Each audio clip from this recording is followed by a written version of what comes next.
एक समय की बात है जब एक गांव में एक छोटा सा परिवार रहता था। उस परिवार में शांति और उसके माँ बाप रहते हैं। शांति ही अपने माँ बाप की देखभाल करती थी। उनके पास काफी जमीन थी जिस पर शांति खेती किया करती थी। पूरे घर की जिम्मेदारी उसके ऊपर थी जो वो काफी अच्छे से निभा रही थी। एक दिन की बात है जब शांति खेतों में काम कर रही थी, पर तभी साथ वाले खेत के ट्रैक्टर की ब्रेक फेल हो गई। वो शांति के खेत में घुसा चला आया और शांति उसकी चपेट में आ गई। पास में ही हरि नाम के लड़के का भी खेत था जो जल्दी से शांति के माँ बाप को बुलाने गया। हे भगवान, ये क्या हो गया? शांति के बाबूजी जल्दी से खेत में जाते हैं तो वहाँ शांति मरी पड़ी होती है। उसके माँ बाप फूट फूट कर रोने लगते हैं। हाय हाय मेरी बच्ची, भगवान ने एक ही औलाद तो दी, वो भी हमसे छीन ली। हाय भगवान। शांति के माँ बाप शांति को उसी खेत में दफना देते हैं। शांति के बिना उसके माँ बाप एकदम अकेले पड़ जाते हैं। उन्हें समझ ही नहीं आ रहा होता कि अब वो कैसे अपना बचा खोचा जीवन शांति के बिना निकाल पाएंगे। बड़ी मुश्किलों से उनका एक एक दिन गुजर रहा होता है और ऊपर से एक दिन जमींदार का आदमी दरवाजे पर आकर खड़ा होता है। कोई है क्या घर में? कौन है? अंदर आ जाओ। हाँ भाई, कर्जा देने का कोई इरादा है कि नहीं? कर्जा? हाँ, कर्जा जो तुम्हारी बेटी ने लिया था पिछले महीने। बेटा, हम कर्जा कैसे चुका पाएंगे? हमारा तो एक ही सहारा थी और वो भी चली गई। अब तो कुछ दिन में खाने को भी नहीं होगा हमारे पास। वो देखो, मैं कुछ नहीं जानता। जमींदार जी ने बोला है पैसे लेकर आओ। अब मुझे एक तारीख बता दो कि कब पैसे दोगे। हमें कुछ दिन की मोहलत दे दो।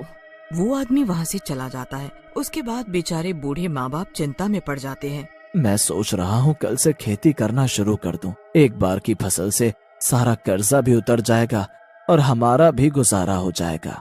अरे पर आप इस उम्र में कैसे खेती करोगे? आप थोड़ी देर चलकर ही इतना थक जाते हो और खेती करने की बात करते हो। कोई और चारा भी तो नहीं है हमारे पास। अगर कर्जा नहीं चुकाया तो जमींदार हमारे खेत घर सबके ऊपर कब्जा कर लेगा। अगले दिन बेचारा बूढ़ा आदमी खेतों पर काम करने जाता है। थोड़ा सा काम करके ही उस बूढ़े आदमी की हालत खराब हो जाती है। वो बहुत थक जाता है और उस जगह आकर बैठ जाता है जहाँ उसकी बेटी को दफनाया गया होता है। शांति के बाबूजी वहीं सिर रखकर खूब रोते हैं। बेटी, तू बहुत याद आती है। देख आज तेरे बाबूजी की क्या हालत हो गई है। जब तक तू थी हमें एक पल भी कभी किसी चीज से तकलीफ नहीं हुई। आज तेरे बिना सब खत्म हो गया है। बेचारा बूढ़ा आदमी रो धोकर उठता है और घर वापस आ जाता है। क्या हुआ? आप वापस आ गए? मैंने बहुत कोशिश की खेतों पर काम करने की, पर इस बुढ़ापे में मेरे बस की कहाँ ये सब। मैंने तो आपको पहले ही बोला था ना कि आप कहाँ कर पाओगे खेती, पर आपने मेरी एक नहीं सुनी। हाँ, अब समझ आ गया, पर अब ये खेत ये घर सब हमसे छिन जाएगा। क्या होगा अब हमारा? बेचारे बूढ़े बाप इसी चिंता में भूखे सो जाते हैं और उधर खेतों में जमीन से एक धुआं उठता है। सब जगह धुआं ही धुआं हो जाता है। धुएं से फिर किसी के हंसने की आवाज आती है।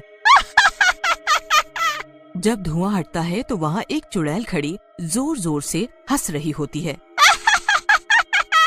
मेरे खेत, मेरे प्यारे खेत। चुड़ैल पागलों की तरह पूरे खेत में इधर से उधर भागने लगती है। मेरी मिट्टी, मेरी मिट्टी, मेरे खेत। मैं इनको ऐसे बंजर नहीं रहने दूंगी। अपने माँ बाप को दुख नहीं झेलने दूंगी। मैं मरकर भी अपना फर्ज निभाऊंगी। चुड़ैल खड़ी होती है और खुद ही हल जोतना शुरू कर देती है। पूरी रात वो हल जोतती रहती है। फिर जैसे ही 4 बजने वाले होते हैं वो एकदम रुक जाती है। हाँ, सुबह होने वाली है। अब मुझे जाना होगा। किसी ने मुझे यहाँ देख लिया तो मुसीबत हो जाएगी। वापस से वहाँ धुआं उठता है और चुड़ैल उस धुएं में गायब हो जाती है। जब सुबह होती है तो पास वाले खेत में हरी काम करने आता है। खेत को आधा जुता हुआ देख वो बड़ा हैरान होता है। अरे बाबूजी तो बड़े ताकतवर निकले। बताओ, इस उम्र में आधा खेत जोत कर चले गए, पर समझ नहीं आ रहा कि उन्होंने ये सब किया कब। कल तो वो थोड़ी देर आकर वापस चले गए थे। हरी फिर शाम को घर जाते वक्त उन दोनों से मिलने चला जाता है और बातों बातों में खेत की जुताई की बात करने लगता है। ये बात सुनकर दोनों बूढ़े माँ बाप भी हैरान हो जाते हैं। मैंने तो ऐसा कुछ भी नहीं किया। मैं कल गया तो था, पर वापस आ गया था। तो फिर बाबूजी आपका खेत? अरे तुझे गलत फहमी हुई होगी, छोड़ ये सब और बता शहर कब जा रहा है? नहीं बाबूजी, अब शहर जाने की इच्छा नहीं है, सोच रहा हूँ यहीं रहूं। आपकी तरह मेरा भी दुनिया में कोई नहीं है। यहाँ तो अब सब गांव वाले अपने लगते हैं। आप भी मेरे माँ बाबूजी जैसे हो, पर शहर में कोई अपना नहीं। ये तो तूने सही कहा, यही रहे आराम से, दिक्कत क्या है? हरी काफी देर वहाँ बैठता है और फिर अपने घर चला जाता है। रात काफी हो चुकी होती है और जब पूरा गांव सो जाता है तो फिर से उस खेत में धुआं उठता है और वही चुड़ैल वापस आ जाती है। अभी आधा खेत बचा हुआ है, मुझे आज रात में पूरे खेत को जोतना ही होगा। चुड़ैल पूरी मेहनत से बाकी का खेत भी जोतने में लग जाती है। रात भर में वो पूरा खेत जोत देती है और वहाँ से उसी धुएं के साथ गायब हो जाती है। अगले दिन फिर हरी खेत देखकर हैरान हो जाता है और फिर से माँ बाबूजी को जाकर बताता है, पर उन्हें कुछ भी समझ नहीं आ रहा होता कि आखिर ये कौन उनकी मदद कर रहा है। आखिर कौन है जो हमारी मदद कर रहा है? क्यों ना आज रात को हम जाकर देखें? रात को बाबूजी अकेले जाते हैं और छुपकर देखते हैं, पर वहाँ कोई भी नहीं होता। सब ऐसे के ऐसे ही पड़ा रहता है। काफी देर इंतजार करके वो थक जाते हैं और घर वापस आ जाते हैं। उनके जाने के बाद जब 12 बजते हैं तो चुड़ैल फिर से आ जाती है। आज तो मुझे बीज बोने हैं, ये तो चलो आसान काम है, मैं एक रात में ही कर दूंगी। जल्दी फसल उगने लगेगी और सब मुसीबत दूर हो जाएगी। चुड़ैल फटाफट पूरे खेत में बीज बो देती है।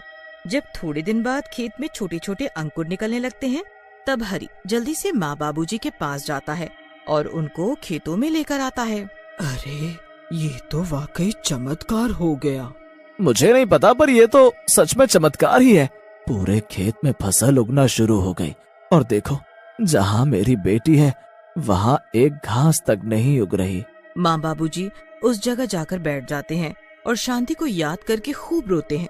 उनके रोते ही वहाँ बारिश शुरू हो जाती है और उनको घर वापस आना पड़ता है। उसके बाद चुड़ैल रोज रात को आकर अपने जादू से बारिश करती है। कुछ ही समय में खेत में लहराती हुई फसल उग जाती है। माँ बाबूजी को तो समझ ही नहीं आ रहा होता कि आखिर ये सब कौन कर रहा है। एक दिन फिर दोनों बूढ़े माँ बाप सोचते हैं कि वो पूरी रात वही खेत बैठकर देखेंगे आखिर ये सब कर कौन रहा है। बस फिर रात को साथ वाले हरी के खेत में छुपकर बैठ जाते हैं। काफी देर हो जाती है पर वहाँ कोई नहीं आता। मैं उस दिन में कितनी देर इंतजार करता रहा, पर उस दिन भी कोई नहीं आया था यहाँ।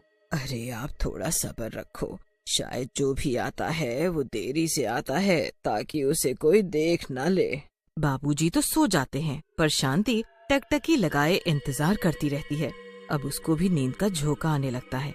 वो बड़ी कोशिश करती है कि वो सोए ना, पर उसे भी नींद आ जाती है। उसको नींद आते ही चुड़ैल का आने का वक्त हो जाता है। चुड़ैल को अंदाजा ही नहीं होता कि वहाँ कोई उसके इंतजार में छुपकर बैठा है, इसीलिए तो वो बेफिक्र अपने काम में लग जाती है। कितनी अच्छी फसल हुई है, इनको बेचकर काफी अच्छे पैसे आएंगे और सब ठीक हो जाएगा।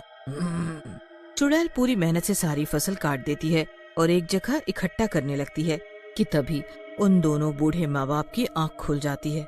मुझे ऐसा लगा यहाँ आसपास मेरी बेटी है, हमारी बेटी है आसपास। हाँ सही कहा, मुझे भी अभी सपना आया कि शांति हमसे मिलने आई है। एकदम फिर से दोनों की नजर उस चुड़ैल पर पड़ती है। वो चुड़ैल को फसल इकट्ठा करते देख लेते हैं। अब उन्हें सब समझ आ जाता है कि ये सब एक चुड़ैल का काम है। अजी ये तो चुड़ैल है, चुड़ैल। ये चुड़ैल अब तक इस खेत में काम कर रही थी क्या? अब मैंने अपना फर्ज पूरा किया, अब मेरे माँ बाप का सारा कर्जा उतर जाएगा। इतना कहते ही चुड़ैल के आसपास धुआं उठता है और वो उसी जगह समा जाती है जिस जगह शांति को दफनाया हुआ होता है। शांति, शांति, मेरी बच्ची शांति। दोनों भागते हुए जाते हैं पर तब तक वो चुड़ैल अंदर समा चुकी होती है। अरे हम कैसे नहीं समझ पाए बेटी कि वो तू ही थी, तू ही तो रोज आती थी हमारी मदद करने। शांति। माँ बाबूजी का सारा कर्जा उतर जाता है और उनके पास अच्छे खासे पैसे भी बच जाते हैं। वो हरि को भी इसके बारे में बताते हैं। हरि ये सुनकर बड़ा हैरान होता है। बस फिर हरि उन दोनों बूढ़े माँ बाप को अपने साथ रखता है। जल्द ही वो शादी कर लेता है और सब हंसी खुशी मिलकर रहने लगते हैं। अमन एक दिन रात को कॉलेज से घर आ रहा होता है। तभी उसकी नजर एक ऐसी जगह पर पड़ती है जहाँ लिखा होता है लॉस्ट एंड फाउंड। तभी अमन का ध्यान उसी डिब्बे में रखे एक लैपटॉप पर जाता है। अरे वाह, ये लैपटॉप तो बड़ा अच्छा लग रहा है, पर पता नहीं किसका होगा। मेरा मन तो कर रहा है कि ये लैपटॉप ले जाऊं। वैसे भी किसी को क्या पता चलेगा यहाँ कौन सा किसी का नाम लिखा है। लॉस्ट एंड फाउंड में तो कोई भी लेके जाएगा, क्या पता चलेगा। तभी अमन यहाँ वहाँ देखते हुए लैपटॉप उठा लेता है और अपने घर आ जाता है। सच में बड़ा मस्त लैपटॉप है। मुझे वैसे भी एक लैपटॉप की जरूरत थी। अरे क्यों ना मैं सभा और प्रतीक को भी ऑनलाइन चैट पर जोड़ लूं। आखिर उन्हें भी तो दिखाऊं अपना लैपटॉप। तभी अमन अपने दोस्तों को मैसेज करके ऑनलाइन बुलाता है। वीडियो कॉल पर अमन सभा और प्रतीक के साथ बात करने लगता है। अरे यार अमन, तुम्हारे पास तो एंड्रॉइड फोन भी नहीं है, फिर तुम वीडियो कॉल कैसे कर रहे हो? हैं? गेस करो। सभा, तुम बताओ, तुम्हें क्या लगता है? मुझे आइडिया नहीं, तुम बता दो अमन। ओके, तो फ्रेंड्स, मैं लैपटॉप से ऑनलाइन हूँ। लैपटॉप? बट तुम्हारे पास लैपटॉप आया कहाँ से? हैं? इन लोगों की चटपट चली रही थी कि अचानक से लैपटॉप में एक और पॉपअप होता है और अचानक एक भयानक सी शक्ल में एक भूत के वीडियो कॉल भी ऑन हो जाती है।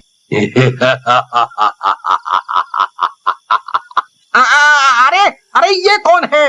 हम तो सिर्फ 3 ही लोग कॉल पे थे ना। ये चौथा विंडो किसका है? इतनी डरावनी शक्ल है यार। चुपचाप बताओ, हमारे अलावा और किसे बोला ऐसे मेकअप करके डराने को? गाइस, मैंने कोई प्रैंक प्लान नहीं किया है। मुझे नहीं पता ये कौन है। मुझे तो बहुत डर लग रहा है उसकी शक्ल देख के। देखो, पूरे चेहरे पे खून ही खून लगा हुआ है। कौन हो तुम? और तुम्हें हमारा नंबर कैसे मिला? तुमने हमें वीडियो कॉल में ज्वाइन कैसे किया?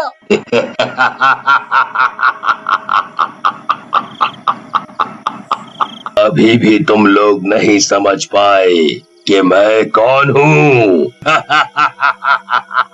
गाइस, मुझे ये मजाक बिल्कुल पसंद नहीं आ रहा है। मैं ऑफलाइन जा रही हूँ, बाय। इतना कहने की देर थी कि अचानक ही सभा के लैपटॉप की विंडो फ्लिकर करने लगती है। वे लोग यहाँ सभा को सब्र बंधा रहे थे और तभी अचानक सभा की कॉल प्ले होती है और जो नजारा प्रतीक और अमन देखते हैं वो दंग रह जाते हैं। सभा का सर धड़ से अलग टेबल पर पड़ा हुआ था और उसकी आंखों से खून बह रहा था। सभा का लैपटॉप चालू हो चुका था। बचाओ बचाओ, कोई बचाओ। सभा, ये कैसे हो गया? सभा, ओह माय गॉड, सभा, बचाओ, हमें कोई बचाओ। सच बताओ, तुम कौन हो? और ये सब तुमने ही किया है ना? हमारे दोस्त को तुमने ही मारा है ना? हाँ, सभा को मैंने ही मारा है और अब तुम लोग भी मरोगे। अमन जल्दी जल्दी भड़बड़ाया हुआ कॉल डिस्कनेक्ट करने की कोशिश करता है, पर लाख कोशिशों के बाद भी वो कॉल डिस्कनेक्ट नहीं कर पाता। तुम लोग बेकार की कोशिश कर रहे हो, मेरे जाल में फंस चुके हो और अब तुम दोनों मरने वाले हो। अपने मरने की बात अपने ही कानों से सुनने के बाद भी उन लोगों को यकीन नहीं हो रहा था। भूत, मैंने आपका क्या बिगाड़ा है? मैं तो आपको जानता भी नहीं। कृपया मुझे नहीं मारो। बचाओ बचाओ बचाओ। तभी अमन के फोन पर एक मैसेज आता है, अब तुम्हारी बारी है। ये मैसेज पढ़कर अमन तो मानो जीते जी मर गया हो। वो वहीं चक्कर खाकर बेहोश हो जाता है। इधर प्रतीक अमन को वीडियो कॉल पर बेहोश होता देख अपने घर से बाहर भागने लगता है अपने आप को बचाने के लिए। बचाओ बचाओ, कोई है? मुझे इस भूत से बचाओ, कोई मुझे बचाओ। प्रतीक आशा की किरण जगाते हुए गाड़ी को रोकने लगता है। प्रतीक रोड के बीचों बीच गाड़ी को दोनों हाथ दिखाते हुए रोकता है। गाड़ी अचानक प्रतीक के बिल्कुल सामने आकर अचानक रुक जाती है, पर गाड़ी का शीशा नीचे नहीं होता। प्रतीक गाड़ी का आगे का शीशा बचाते हुए, अरे खोलो, गेट खोलो, मुझे बचा लो, मेरे पीछे एक भूत पड़ा हुआ है, वो मुझे जान से मार देगा, प्लीज मुझे बचा लो, मुझे बचा लो। तभी गाड़ी का पीछे वाला लॉक खुलता है और प्रतीक दरवाजा खोलकर अंदर बैठ जाता है और गाड़ी वाले को तेज गाड़ी भगाने को कहता है। गाड़ी वाला तेज तेज गाड़ी भगाने लगता है, पर वो गाड़ी को एक जंगल की तरफ मोड़ लेता है। ये देखकर प्रतीक कुछ समझ नहीं पाता। अरे भैया, ये आप गाड़ी कहाँ ले जा रहे हो? चुपचाप बैठा रहे, मैं बिल्कुल सही जगह ले जा रहा हूँ तुझे।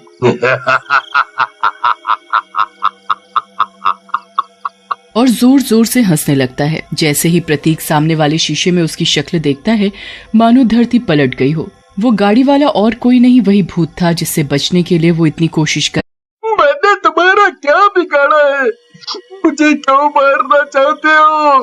मैं अभी नहीं मरना चाहता, मुझे जाने दो, छोड़ दो, मुझे छोड़ दो।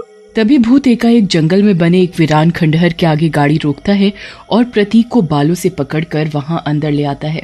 भूत प्रतीक को एक कुर्सी से रस्सी में बांध देता है। अपनी मौत को प्रतीक ने आज पहली बार इतनी करीब से देखा था। वो डर के मारे चक्कर खाकर बेहोश हो जाता है। कुछ देर बाद जब प्रतीक की आंख खुलती है तो वो आसपास देखता है। कुछ दूरी पर उसे टेबल पर बैठे दो भूत नजर आते हैं जो मांस खा रहे होते हैं। उनका शरीर नीला था और आंखें लाल, पूरा मुंह खून से सना हुआ और आंखों से खून की धारा बह रही थी। और उन दोनों के हाथों में कांच का ग्लास होता है जिसमें लाल रंग का शरबत जैसा प्रतीक को नजर आता है। अरे बाप, ये मैं कहाँ फंस गया हूँ? मैं अपने आप को कैसे बचाऊं? किसी को तो पता भी नहीं है कि मैं यहाँ बंधा हुआ हूँ।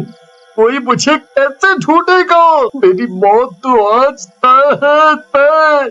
किसी को गलती से भी ख्याल नहीं आएगा कि मैं जंगल के इस खंडहर के अंदर होऊंगा। तभी प्रतीक अपने आप को कमजोर महसूस करने लगता है। तभी उसका ध्यान अपने बाजू पर लगी सुई पर जाता है जिसमें से उसके शरीर का खून एक नली के द्वारा एक जग में भर रहा था। प्रतीक डर जाता है। अरे ये लोग मेरा खून क्यों निकाल रहे हैं? तभी प्रतीक दोबारा उन भूतों के ग्लास की तरफ देखता है। Oh my God! अब समझ आया कि ये लोग मेरा ही खून पी रहे हैं, ना कि लाल शरबत। प्रतीक का दिमाग काम नहीं कर रहा होता है कि वो अपने आप को कैसे बचाए इन भूतिया दरिंदों से। कुछ सोच प्रतीक, कुछ सोच, वरना भगवान के पास जाके क्या मुंह दिखाएगा कि मरने से पहले आखिरी कोशिश भी नहीं की और हार मान ली। अरे कुछ तो सोच, कुछ तो सोच।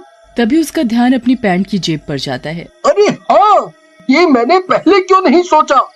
मोबाइल तो मेरी जेब में ही है, मैं कॉल करता हूँ। किसी को क्या पता, मुझे कोई ढूंढता हुआ यहाँ आ ही जाए। प्रतीक भूतों की नजरों से बचते हुए जेब से फोन निकालता है और किसी तरह पुलिस को फोन लगाता है। हेलो, पुलिस स्टेशन जी, मैं प्रतीक बोल रहा हूँ। मैं यहाँ जंगल के खंडहर में फंस गया हूँ, प्लीज मेरी मदद करो, प्लीज। हेलो भाई, कौन रो रहा है कॉल पर? नाम तो बताओ अपना। प्रतीक परेशान होकर वापस पूरी बात बताता है, पर पुलिस वालों को कॉल पर सिर्फ रोने और चीखने की आवाज सुनाई दे रही थी। क्या हुआ हवलदार, किसका फोन है इतनी रात में? सर पता नहीं, बस रोने की आवाजें आ रही हैं। इधर प्रतीक को जो आखिरी उम्मीद की किरण मिली थी वो भी खत्म हो गई थी। अब बेचारा लाचार अपनी आंखों से अपनी दर्दनाक मौत का खेल देख रहा था। इतने में इधर अमन को होश आता है। अमन देखता है कि प्रतीक की कॉल अभी तक चल रही थी पर ब्लैंक थी। अमन के कई आवाजें देने पर भी प्रतीक का कोई जवाब ना पाकर अमन बेचैन होने लगता है। वो देखता है कि इस भूत की स्क्रीन पर उसे वही खंडहर नजर आता है, पर सब धुंधला धुंधला था। अमन भौचक्का रह जाता है और समझने की कोशिश करता है कि ये सब का मतलब क्या है। इधर पुलिस वाले इस कॉल की लोकेशन ट्रेस करने लगते हैं और पता लगाने की कोशिश करते हैं कि आखिर माजरा क्या है। इधर अमन बहुत सोचने समझने पर उसके दिमाग में एक बात आती है। वो लैपटॉप लेकर फटाफट उस लॉस्ट एंड फाउंड वाली जगह के लिए निकल पड़ता है। भागते भागते अमन कुछ देर में उसी जगह पर पहुंच जाता है जहां उसने उस लैपटॉप को पहली बार देखा था। वो पाता है कि उस जगह पर कुछ बहुत अजीब था। सारी चीजें खूबसूरत तो थी पर उनको देखकर एक अनचाहा सा एहसास था। अमन कुछ ठीक नहीं पाता और उस लैपटॉप को डायरेक्ट ऑफ करके वहीं डिब्बे में रख देता है। इधर वे भूत प्रतीक को मारने की तैयारी कर ही रहे होते हैं कि एकाएक वो खंडहर गायब होने लगता है। अरे ये क्या हो रहा है? हमारी दुनिया वापस से नष्ट क्यों हो रही है? इतने सालों बाद तो हम इस दुनिया में वापस आए थे, इंसानी खून पीने को मिला था इतना तरसने के बाद, पर ये किसने किया? किसने किया? प्रतीक समझ नहीं पा रहा होता है कि ये सब क्या हो रहा है। धीरे धीरे वो खंडहर, वो भूत सब नष्ट होने लगते हैं और धुआं बनने लगते हैं। तभी प्रतीक पाता है कि वो खंडहर वाला भ्रम सब खत्म हो चुका है, पर प्रतीक खून निकल जाने की वजह से बहुत कमजोर महसूस कर रहा होता है। अरे मैं इतना कमजोर हो गया हूँ कि अपने आप को निकाल भी नहीं पा रहा इस रस्सी से। और बेहोश हो जाता है। तभी वहाँ पुलिस भी प्रतीक का नंबर ट्रैक करते करते उसी जगह पहुँच जाती है। अरे ये कौन है? सर ये तो बहुत कमजोर हो गया है। देखिए, इसे देख के लगता है कि इसके शरीर का खून कुछ ज्यादा मात्रा में निकाला गया है। हमें इसे जल्द से जल्द हॉस्पिटल में एडमिट करवाना चाहिए। पुलिस फटाफट एम्बुलेंस बुलाती है और प्रतीक को हॉस्पिटल भेजती है। अमन को जब इसकी खबर मिलती है तो वो प्रतीक से मिलने आता है। प्रतीक उससे सारी घटना बताता है। प्रतीक, अगर हम किसी को ये भूतिया लैपटॉप का किस्सा सुनाएंगे ना तो कोई हमारा विश्वास नहीं करेगा। अभी मैं वो लैपटॉप वापस वहीं छोड़कर आया हूँ। बेहतर यही होगा हम ये सब एक बुरा सपना समझ के भूल जाएं। हाँ दोस्त, भूल जाएं। प्रतीक भी अमन की हाँ में हाँ मिलाता है और वो दोनों इस राज को अपने भीतर ही दफन कर